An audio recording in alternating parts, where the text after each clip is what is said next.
ముచ్చిక రంజిత్ కుమార్ ద్వారా నేను ఈరోజు ఈ వీడియోని కాలుష్యం రోజు రోజు పెరిగిపోతున్న ఈ కాలుష్యం గురించి, కాలుష్య కోరల్లో మనం ఎలా చిక్కుకుంటున్నామో నా వంతుగా నేను చెప్పాలని చెప్పి 10 మందికి, అంటే ఇది అందరికీ తెలియదని కాదండి, కొత్త విషయం ఏం కాదు, నేను కనబెట్టిన కొత్త విషయం ఏం కాదు, నేను సైంటిస్ట్ని కాదు. కాకపోతే తెలుసు, అందరికీ తెలుసు, కానీ ఎవరు పాటించట్లేదండి. దాని ఫలితంగా మనమే అనుభవిస్తున్నామండి, మనం ప్రతిఫలం. అది ఈరోజు చెప్పదలుచుకున్నామండి. ఈరోజు కాలుష్యం మనకి మనం చదువుకునేటప్పుడు అందరికీ తెలుసు, ప్రతి ఒళ్ళు చదువుకున్నారు. జల కాలుష్యం, వాయు కాలుష్యం, తర్వాత ఆకాశం, మొత్తం అన్నీ కాలుష్యం అయిపోతుంది. ముందుగా జల కాలుష్యం అంటే ఈ కాలుష్యం అనేది మన నీటిలో ఎలా కాలుష్యం అయిపోతుందంటే, ఇదివరకు ఇప్పుడు మేము గోదావరి పక్కనే ఉన్నామండి. ఇదివరకు గోదావరిలో నీళ్ళు తాగాలంటే స్వచ్ఛంగా ఏమీ చేయకుండా, అది వేడి చేసి తాగేవాళ్ళు, చాలా స్వచ్ఛందంగా ఉండేది. కానీ ఈరోజు అక్కడ వెళ్ళే పర్యాటకుల్ని, ఇప్పుడు పాపికొండలు వెళ్ళే పర్యాటకులైనా కానీ, ఆ తినుబండారాలు, స్నాక్స్, బిస్కెట్ ప్యాకెట్లైనా, వాటర్ ప్యాకెట్లైనా కానీ, ఇంకా రకరకాల తినుబండారాలు, తర్వాత ఆ తినుబండారాలు తీసుకెళ్ళడానికి ప్లాస్టిక్ కవర్స్, వాళ్ళు తీసుకెళ్ళే తినుబండారాలు ప్లాస్టిక్లోనే ఉంటాయి, ప్లాస్టిక్. అవి ఒక దగ్గర తినేసి ఒక దగ్గర వేయట్లేదండి, వాళ్ళు మళ్ళీ ఆబే గోదావరిలో పాడేయడం. వాటిని ఆ చేపలు అవి తినేయడం, ఆ చేపల్ని మనం తినడం, అంటే ఇండైరెక్ట్గా పాలిథిన్ మన ఒంట్లోని శరీరంలోకి వెళ్ళిపోతుంది. ఆ మధ్యన ఏదో సైంటిస్టులు కనిపెట్టారండి, మన మానవ శరీరంలో కూడా ప్లాస్టిక్ నమూనాలు దొరుకుతున్నాయని చెప్పి అంటున్నారండి.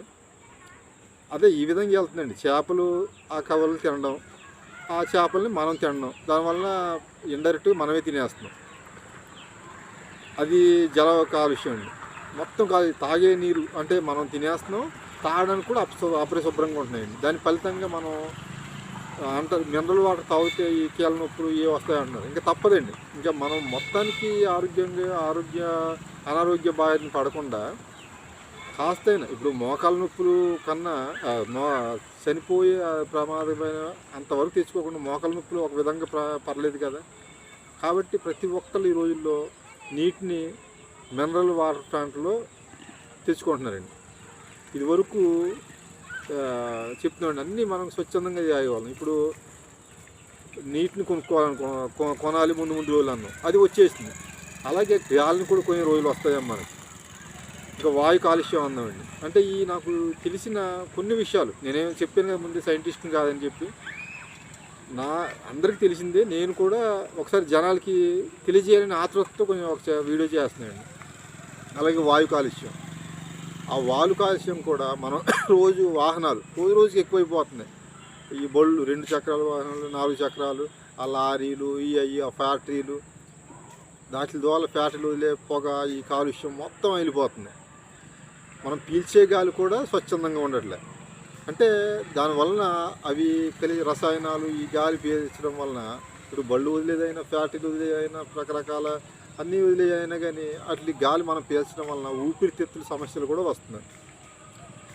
ఇక్కడ మన రాజమండ్రిలో ఉండాలంటేనే చాలా కష్టం అండి రోజులు, ఎందుకంటే స్వచ్ఛమైన గాలి దొరకట్లేదు ఎక్కడైనా.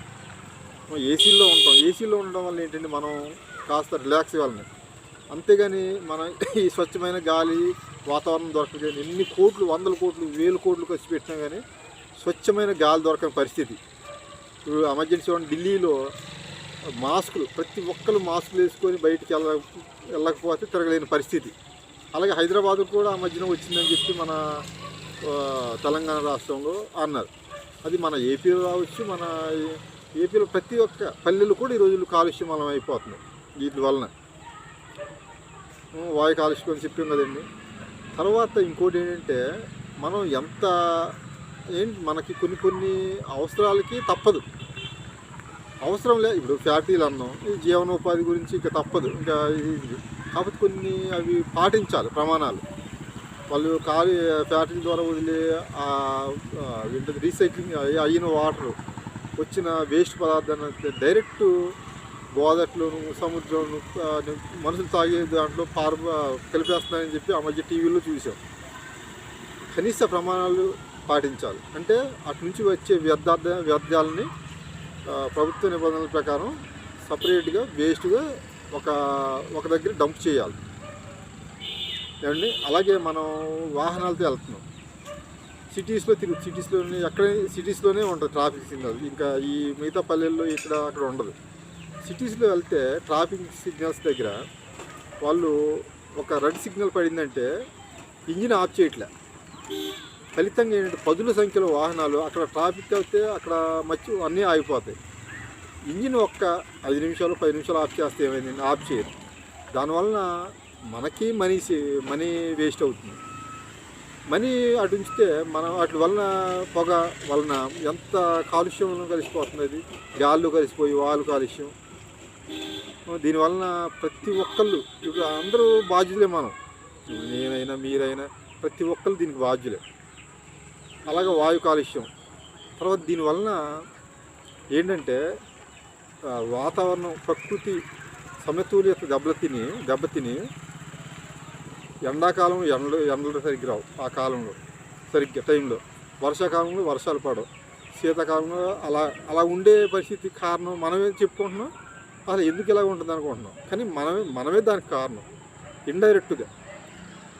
ఎలాగంటే నేను ప్రతి ఒక్కరు చదువుకున్న పుస్తకం మనం చిన్నప్పుడు చదువుకున్నాం ఏంటంటే, మనం ఇప్పుడు గొడుగు వేసుకెళ్ళేటప్పుడు వర్షం పడ్డా ఎండ పడ్డా కానీ మనకి రక్షణగా ఉండదని ఒక గొడుగు తీసుకెళ్తాం. ఎందుకండి, ఎండ డైరెక్ట్ మనం పడకుండా వర్షం చోట్ల పడకుండా గొడుగును వేసుకెళ్తాం మన రక్షణగా, వలయంగా. అలాగే ఆకాశానికి మనకి డైరెక్ట్ సూర్యుడికి మనకి మధ్యలో ఓజోన్ పొర ఉంటుందని మనం చిన్నప్పుడు చదువుకున్నాం. ఆ ఓజోన్ పొర అనేది ఉండబట్టే మనం ఎండాకాలంలో ఎంత అయినా కానీ 40 దాటి వస్తుంది ఎండ డిగ్రీలు, 40-40 డిగ్రీలు దాటి ఒక్కోసారి 50 డిగ్రీలు కూడా వెళ్ళిపోతుంది. ఫ్యూచర్లో ఇంకా డిగ్రీలు వాతావరణం ఇంకా పెరిగిపోద్ది ఎండలని చెప్పి సైంటిస్టులు అంటున్నారు. దీనికి మనమే కారణం. ఎలాగంటే సూర్యుడికి మనకి ఓజోన్ పొర అని ఒకటి అడ్డం ఉంటుందని మనం చదువుకున్నాం చిన్నప్పుడు. ఆ ఓజోన్ పొర నేను ముందే చెప్పాను, నా ఒక్కడికే తెలిసాను కాదు, ఇది అందరికీ తెలిసిన విషయం, చదువుకున్న ప్రతి ఒక్క పిల్లలకి తెలుసు. ఆ ఓజోన్ పొర ఉండబట్టి సూర్యుడి నుంచి వచ్చే కిరణాలు డైరెక్ట్ మన మీద పడకుండా ఆ ఓజోన్ పొర మధ్యలో రక్షణ వలయంగా ఉండి మనలో వస్తుంది. ఇప్పుడు నిన్న గొడుగు సామెత చెప్పాం కదా మనం, ఆ గొడుగు అనేది లేకపోతే మనం ఎండకి డైరెక్ట్ ఎండ మన దగ్గర పడుతుంది. ఇప్పుడు గొడుగు లేకుండానే ఎండ పడితే మనం ఉండలేం. అలాంటిది ఏంటి, ఓజోన్ పొర ఉన్నా గొడుగు లేకపోతే మనం ఉండలేం. ఓజోన్ పొర అనేది మన మొత్తం ప్రపంచంలో ఉన్న ప్రతి జీవి, ఒక్క మనుషులే కాదు, ఈ వృక్షాలు జంతువులు మొత్తం అన్నిటికీ ఆ ఓజోన్ పొర ఉండబట్టే కొంచెం రక్షణ వలయంగా ఉంటుంది. ఆ ఓజోన్ పొర ఈ కాలుష్యం వలన, వాయు కాలుష్యం, ఈ బోళ్ళు ఫ్యాక్టరీలు రకరకాల మొత్తం కాలుష్యాల వలన, పొగ వలన ఇది అయిపోయి పంట దహనం చేస్తున్నారు. ఆ మధ్యన ఢిల్లీలో కాలుష్యం అని పంట దహనం వలన మధ్య పక్క రాష్ట్రమైన పంజాబ్ ఆ రాష్ట్రాల్లో పంట దహనం వలన అక్కడ కాలుష్యం ఏర్పడిపోతుంది. కాబట్టి ఆ ఓజోన్ పొర రోజు రోజుకి చిరిగిపోతుంది, అన్నం పడిపోయి పెద్దది అయిపోతుంది. ఫలితంగా మనకు సూర్యుడు డైరెక్ట్ కాంతి మన దగ్గర కాంతి అన్నాను వేడి డైరెక్ట్ మన దగ్గర పడుతుంది. దానివల్ల ఇది అవుతుంది. ఇప్పుడు పారిస్ ఒప్పందం అని చెప్పి ఒకటి పెడుతున్నారండి, అదే పారిస్ ఒప్పందం ఉంటుంది. దాంట్లో ఒప్పందం ప్రకారం ఏంటంటే ప్రతి దేశం ఆ ఎండ తీవ్రతని ఇలా కాలుష్యం తగ్గించాలని చెప్పి తీర్మానించడానికి ఒక ఇది ఏంటది పెట్టాలని చెప్పి అందరూ అన్ని దేశాలు క్రమపద్ధతులు ఉండాలని చెప్పి పెట్టారండి. అది ఇప్పుడు దానివల్ల మనం ఆ ఓజోన్ పొరను మనం వెళ్ళి కప్పెట్టలేము. అది మొత్తం కరగకుండా ఆ కన్నం మొత్తం పెద్దమైపోయి సూర్యుడు డైరెక్ట్ మనం మీద పడితే మనం భస్మం అయిపోతాం. కాబట్టి మనం కాలుష్యం కొంచెం తగ్గిద్దాం. అలాగే వాయు కాలుష్యం చెప్తాం, జల కాలుష్యం చెప్తాం. ఇంకోటి ప్లాస్టిక్ అనేది ఈ రోజుల్లో ప్రతి ఒక్కరికి నిత్య వస్తువు అయిపోయిందండి. ఏంటి, కూరగాయలు కొన్నా ప్లాస్టిక్ కావాలి, ఈ కిరాణా కొన్నా ప్లాస్టిక్ కావాలి, ఫ్రూట్స్ కొన్నా మనం తినే ఫ్రూట్స్ కొన్నా ప్లాస్టిక్ కావాలి, ప్రతి వస్తువు కొన్నా ప్లాస్టిక్ కావాలి. ప్లాస్టిక్ లేనిది నిత్య ఇది అయిపోయింది. గతంలో పూర్వం ఒక 15-20 సంవత్సరాల క్రితం మార్కెట్కి సంచులు తీసుకెళ్ళి తెచ్చేవాళ్ళం. కొన్ని విషయాలు సంచులు లేకుండా కూడా తీసుకురావడం కుదరదు అనుకోండి, సంచులు లేకపోతే అవ్వదు. కానీ ప్రతి దానికి పాలిథిన్ కవరే. కాబట్టి ప్రధానంగా మనం ఈ పాలిథిన్ కవర్ని తగ్గిద్దాం వీలైనంతగా. సంచులు తీసుకెళ్ళి ఇప్పుడు సంచులు తీసుకెళ్ళడం వల్ల సిగ్గు ఏముందండి మనకి? తీసుకెళ్ళి మనకి ఏ వస్తువు ఏదైతే వస్తువులు కొంటున్నామో అది తీసుకొస్తాం. మనం పాలిథిన్ కవర్లు తీసుకొచ్చి ఏం చేస్తున్నామండి, ఇంట్లో వాడేసి మన సరుకులు మనం తీసేసి పాలిథిన్ కవర్లు బయట పాడేస్తున్నాం. దీనివలన సిటీస్లో చూస్తేనండి, ఇప్పుడు నేను చెప్పాను కదా, మా రాజమండ్రి, ఏలూరు అంతెందుకంటే మా పక్కన జంగారెడ్డిగూడెం చూసుకొస్తే ఆ డంపింగ్ యార్డ్లో ఆ పాలిథిన్ కవర్లు, ఆ సిటీస్లో వాడిన వేస్ట్ వ్యర్థాలన్నీ కలిపి ఒక దగ్గర డంప్ చేస్తే చూడడానికి కాదండి, అది ఎంత ఇప్పుడు దానివల్ల మనం ఏమవుద్దండి, అది కరిగే వస్తువు కాదు, ఈ కాగితాలు కాదు, ఇది కాదు. ఆ పొల్యూషన్ ఎక్కడే అవుద్దండి అది. కాబట్టి దీన్ని వాడి పక్కన పడేసే కన్నా అసలు వాడకుండా ఉండడమే ఉత్తమం. ఇప్పుడు నిత్యావసరం అయిపోయింది కాబట్టి ప్రతి మనిషికి వీలైనంతగా తగ్గేద్దాం. ఇప్పుడు సంచులు తీసుకెళ్దాం మార్కెట్కి, సంచులు తీసుకెళ్ళి మనం ఇది చేసుకుందాం. ఇప్పుడు రీసైక్లింగ్ అని ఒకటి వచ్చింది, ప్రభుత్వం వారు ప్రోత్సహిస్తున్నారు. ఇప్పుడు రీసైక్లింగ్ అంటే మనం వాడే వస్తువులు, ప్లాస్టిక్ బాటిల్, వాటర్ బాటిల్స్ అయినా ప్లాస్టిక్కే, ప్రతిది కూడా ప్లాస్టిక్కే. కొన్ని రీసైక్లింగ్ చేస్తారు. ఆ రీసైక్లింగ్ చేసేది ప్రభుత్వం కూడా దీని మీద దృష్టి పెట్టి కొంచెం జనాల్లో అవేర్నెస్ చేస్తున్నారు ఎప్పటికప్పుడు. వాళ్ళని ప్రతి ఒక్కరిని ప్రోత్సహించి రీసైక్లింగ్ మనం వాడే ప్లాస్టిక్, ఇప్పుడు మార్కెట్కి వెళ్తే ఒకరు అడిగితే నేను వీలైనదిగా పాలిథిన్ కవర్లు తగ్గించడానికి నేను ఎక్కువ వాడను. ఏ బ్యాగులో ఏదో తీసుకెళ్ళిన దాంట్లో తీసుకొస్తాను. వాళ్ళని అడుగుతాను, ఎందుకండి ఇప్పుడు పాల ప్యాకెట్లు ప్లాస్టిక్కే, పెరుగు ప్యాకెట్లు ప్లాస్టిక్కే. నేను అడుగుతాను, ఎందుకండి మీరు కవర్లు ఇవ్వడం, మేము ఇలాగే బ్యాగ్ ఇచ్చేయండి అనేసరికి మీరు ఒక్కళ్ళు తీసుకెళ్తే సరిపోతుంది ఏంటండి, అందరూ ఇచ్చేయాలి కదా, అదే మార్పు రావాలి కదా అంటారు. మాకు ఇది లేకపోతే బిజినెస్ జరగదని అంటారు. అది కరెక్టే వాళ్ళు చెప్పింది. ఎందుకంటే వాళ్ళు కానీ కవర్లు ఇవ్వకపోతే పక్కన ఇంకో షాప్కి వెళ్ళిపోతారు. అలాగుంది మన వ్యవస్థ అనేది. మనం దానివల్ల మనమే లాస్ అయిపోతున్నాం. రేపు పొద్దున్న భవిష్యత్ తరాలకి మనకిచ్చే ఇదేంటి? ఇప్పుడు అవి మనం తీసుకొచ్చి భూమిలో పాడేస్తున్నాం. ఆ వర్షం పడుద్ది, అది భూమిలో ఆ వర్షం పడ్డ చినుకులు భూమిలో ఇంకవు. ఎంత వేస్ట్. పల్లెలు పచ్చగా ఉండే పల్లెలు ఎంత ఇదైపోతుందంటే ఎక్కడ చూసినా పాలిథిన్ కవర్లు. కాబట్టి ప్రధానంగా ఈ ప్లాస్టిక్ కవర్లు అనేది ఎంత ఇదైపోతుందంటే చెప్తున్నాను కదా, అది నిత్యావసరమే మనకి. కాబట్టి మనం వీలైనంతగా తీసుకొచ్చి తగ్గిద్దాం, అసలు తీసుకురావడం మానేద్దాం. కాకపోతే తీసుకొచ్చి మనం వాడిన తర్వాత అక్కడ పడితే అక్కడ పాడేస్తున్నాం. కాబట్టి ఈ వీడియో ద్వారా నేను కొన్ని విషయాలు చెప్తున్నానండి, నాకు తెలిసిన ఇది.